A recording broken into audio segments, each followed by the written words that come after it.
Buongiorno, sono Livia Tripiciano per Hotcorn.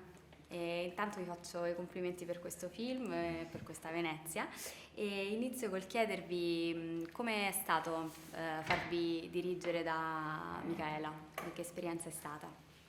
Facile, bello, facile perché ci ha veramente voluto fin dall'inizio.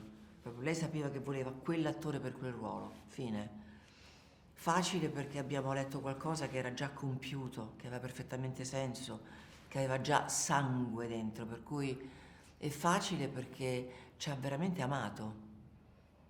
Siamo stati amati su quel set, per cui era facile potersi lasciare andare a, che ne so, a creare qualcosa oppure a infilarci dove uno magari non si sarebbe infilato e poterci andare perché c'era il suo occhio e la sua mano che ci guidava, quindi è stata una bella esperienza. Quando a dirigere è un attore, cioè nel senso un professionista che nasce come attore, c'è una sensibilità diversa secondo voi? Beh, è chiaro che un attore conosce il linguaggio degli attori, delle volte c'è una specie di sospetto nei confronti degli attori che fanno i registi, non si capisce perché, forse ci si dimentica che Chaplin era un attore che faceva il regista, quindi diciamo è una cosa abbastanza antica e che fa parte proprio del cinema. Poi tutti gli attori sono registi, perché gli attori sono autori, parlano di loro stessi in fondo attraverso i personaggi che interpretano. Quindi noi abbiamo avuto il privilegio di essere guidati da una regista attrice che conosceva il nostro linguaggio, che ci ha protetti, che ci ha accolti. E poi anche un'autrice, perché non era solo Micaela in questo film non era solo una persona che ha realizzato il film, ma una persona che ha deciso di raccontarsi e questo ha reso tutto molto emozionante. Siamo tutti stati, credo, orgogliosi di far parte di questo esordio. Avete dato vita a questa famiglia disfunzionale, insomma è un dramma molto intenso. Come avete costruito i personaggi?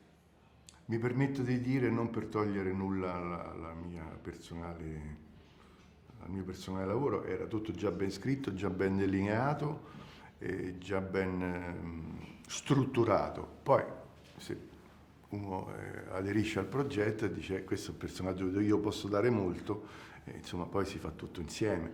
Nel caso specifico Micaela, come hanno detto già i miei colleghi, ci ha voluto, ci ha scelto, ci ha protetto, è stata anche un fluire amichevolmente e per dare tutti insieme ognuno il proprio apporto, ci siamo sentiti molto protetti. L'ultima domanda, forse ve l'avranno già fatta, com'è essere qui a Venezia e portare questo film a Venezia? Personalmente per me ogni volta è una grandissima emozione, non è scontato che uno debba essere qui e quindi riconoscerlo già è una cosa. Per me ogni volta è un'emozione sempre più grande, devo dire, quindi cresco insieme al festival, nel senso, con la mia emozione. Io mi ricordo ancora l'emozione quando Micaela mi aveva già detto che lo avevano presentato, quando mi ha chiamato per dirmelo ero veramente felice per lei. Sono felice che questo film sia qui e spero che qui sia l'apertura per dare a questo film quello che si merita. Anche per me è molto emozionante tornare qua a Venezia, essere soprattutto con questo esordio importante. Ci tengo però a ricordare che ci sono tantissime assenze quest'anno perché appunto dall'altra parte dell'oceano stanno scioperando i nostri colleghi, i registi, perché appunto affinché l'intelligenza artificiale, l'algoritmo, tutto questo aspetto tecnologico non prenda la mano e in qualche modo venga regolamentato. È molto importante ricordarlo.